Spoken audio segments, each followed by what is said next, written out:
সন্ত্রাস একসাথে চলে না, ছাত্রলীগকে নিষিদ্ধ করা হবে।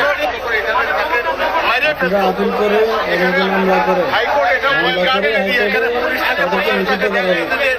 তারা নির্বিকার।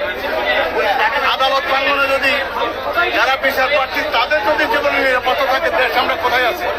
নিরাপত্তা নাই, আমরা নিরাপত্তা দিয়ে দিব। আপনি কি দেখেছেন? জীবনের নিরাপত্তা যদি দিতে না পারেন, আমার মাননীয় প্রধান বিচারপতির জীবনের নিরাপত্তা দিতে না পারেন, এখানে বিচার প্রার্থী মানুষের নিরাপত্তা দিতে না পারেন, অবশ্যই 24 ঘন্টার মধ্যে আপনাদেরকে পদত্যাগ করতে হবে। নাইলে লজ্জা না, তারা এভাবে করবে না, তারা এভাবে মদত করবে না। সবার রাস্তা নামে অবশ্যই ওরা মদত করতে রাজ্যে থাকবে। এটা জঙ্গি সংগঠন, জঙ্গি এরা তালেবান যেরকম শুরু করছে, এরা এরকম সেম এরকম।